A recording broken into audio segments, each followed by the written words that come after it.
Hi everyone, welcome to my channel. In this video, I'm going to share with you the books that I read in January.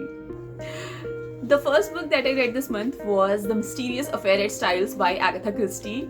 I was searching in my office library for a new book and I found this huge collection of Agatha Christie books and I was like, ये कौन बंदी है जिसने अलमारी भर के किताबें लिख डाली हैं? So I decided to give her a try and I picked up her first book, that is The Mysterious Affair at Styles.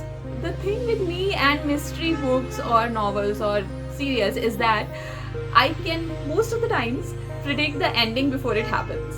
But I could not predict the ending of this book and I really liked it. The English was very simple. It was a very entertaining book. The language was not very poetic or filled with the minute details of surroundings. It was a to the point book. तो एक बंदा है Arthur Hastings जो कि एक soldier है और अभी सिक लीव पर चल रहा है.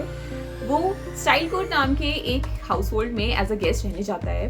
स्टाइल कोर्ट की मालकिन है एमिली इंगलथॉर्प जो कि बहुत ही रिच और ओल्ड हैं और उन्होंने रिसेंटली ही अपने से 20 साल छोटे एक बंदे से शादी की है जिसका नाम है एल्फ्रेड इंगलथॉर्प. घर में उनके साथ और भी लोग रहते हैं जैसे जॉन केवेंडिश, उनके लेट हस्बैंड का बड़ा बेटा.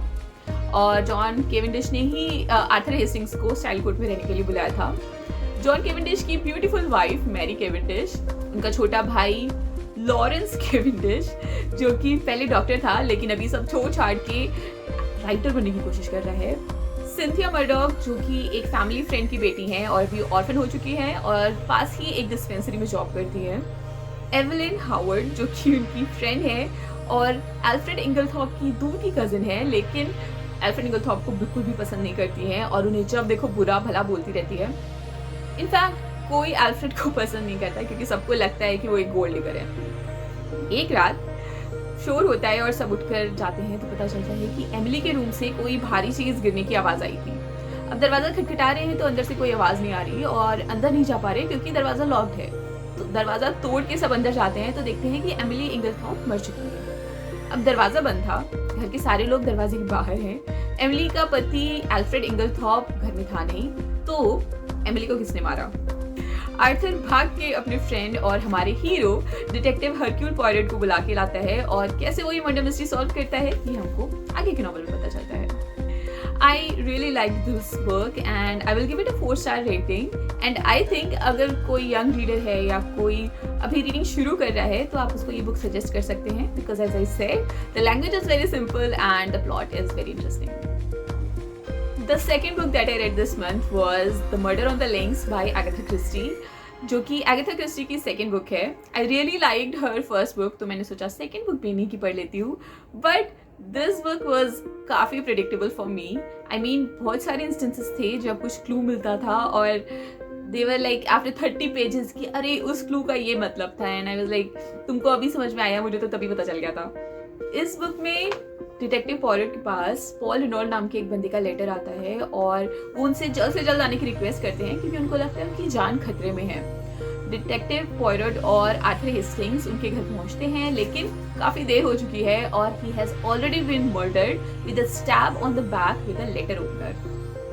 पॉल की वाइफ एलोइस अपने रूम में बंधी पाई गई थी और वो बताती है कि रात के लगभग 2 बजे 2 मास्क्ड मैन आए थे और वो पॉल से किसी सीक्रेट के बारे में पूछ रहे थे और वो एलोइस को तो बांध देते हैं लेकिन पॉल को अपने साथ ले जाते हैं और clearly he was murdered. Seems like a simple robbery murder case, but obviously everything is not as it seems. शक के घेरे में आती है एलोइस जो कि पॉल रेनॉल्ड की रिसेंटली ड्राफ्टेड विल के हिसाब से उनकी पूरी जायदाद की इकलौती मालकिन बनने वाली थी और उनके बेटे जैक जो कि उनकी पुरानी विल के हिसाब से उनकी आधी जायदाद के मालिक बनने वाले थे. पॉल की पड़ोसन मैडम उसिल डॉब्रूल जिनके साथ शायद उनका अफेयर चल रहा था, बेल जिनके साथ शायद पहले उनका अफेयर चल रहा था. And did I mention they find one more dead body at the same spot with the same murder weapon and nobody seems to know who that person is. There were a lot of strong women in the story who were trying to mislead the investigation. As I said, most of the twists were pretty predictable, but it was still fun to solve the case with Detective Poirot. The third book that I read this January was Fire and Blood by George R.R. Martin क्योंकि मैंने recently he house of dragon का first season देखा था और मैं जानना चाहती थी कि स्टोरी में आगे क्या हुआ तो मैंने सोचा बुक पढ़ लेती हूँ. बुक स्टार्टिंग में मेरे लिए काफ़ी ज़्यादा कंफ्यूजिंग थी because there were a lot of names of people, houses, kingdoms and I was a little bit confuse क्योंकि मैं भूल जा रही थी कि कौन क्या था, कहाँ से आया था। और स्टार्टिंग के पेजेस मैंने 2 से 3 बार पढ़े, बट फिर मुझे थोड़ा सा गिल्टी फील होने लगा कि इतनी शिद्दत से कभी तुमने अपनी इंडिया की हिस्ट्री पढ़ी है जो कि इस बुक को इतने ध्यान से पढ़ रही हो।